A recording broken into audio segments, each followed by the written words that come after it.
നമുക്കിന്നൊരു ബാഡ്ജ് ഉണ്ടാക്കാം. അതിനെ ഒരു സമചതുര പേപ്പർ എടുക്കുക. ബാഡ്ജിൻ്റെ വലിപ്പത്തിനനുസരിച്ചുള്ള വലിപ്പം.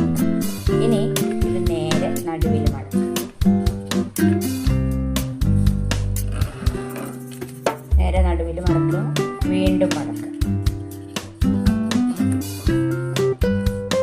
ഇങ്ങനെ വയ്ക്കുക. അപ്പോൾ നമുക്ക് അവിടെ 4 1 2 3 4 ഇനി ഇത് നമ്മൾ ഇവിടെ മുകളിലേക്ക് വയ്ക്കുക.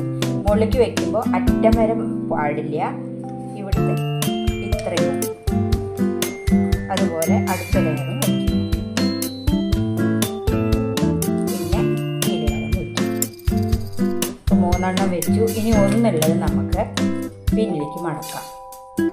പിന്നിലേക്ക് മടക്കണം നമുക്ക് പിന്നൊക്കെ വയ്ക്കാൻ വേണ്ടി. ഇങ്ങനെ തിരിച്ചു വയ്ക്കും.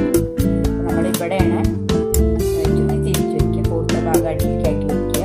എന്നിട്ട് ഈ ഭാഗം തിരിച്ചു വെച്ച് ഈ ഭാഗം ഇവിടേക്ക് മടക്കുക. അതുപോലെ ഈ ഭാഗം ഇവിടേക്കും മടക്കുക. അപ്പം നമുക്ക് ഇങ്ങനെ കിട്ടും. ഇനി നമ്മൾ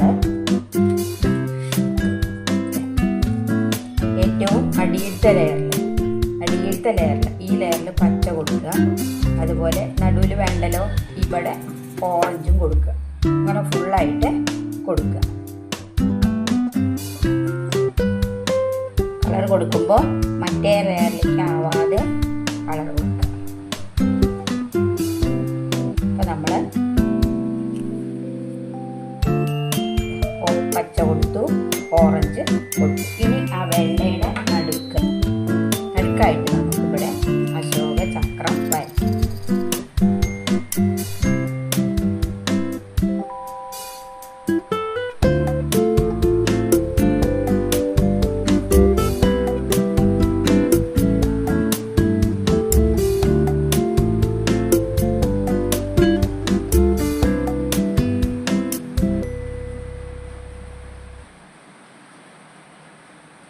അശോക ചക്രം വരയ്ക്കുക. ഇനി ഇവിടെ നമുക്ക് സ്വാതന്ത്ര്യദിനം,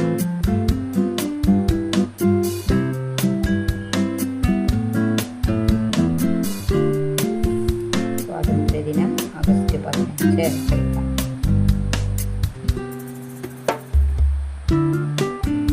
ഇവിടെ പിന്നിൽ നമുക്ക് പിന്നു കുത്തി നമ്മുടെ ഡ്രസ്സിൽ വയ്ക്കുകയും ചെയ്യും. വളരെ എളുപ്പത്തിൽ ഉണ്ടാക്കാൻ പറ്റിയ സ്വാതന്ത്ര്യദിന ബാഡ്ജാണ്. എല്ലാവരും ഉണ്ടാക്കി നോക്കും.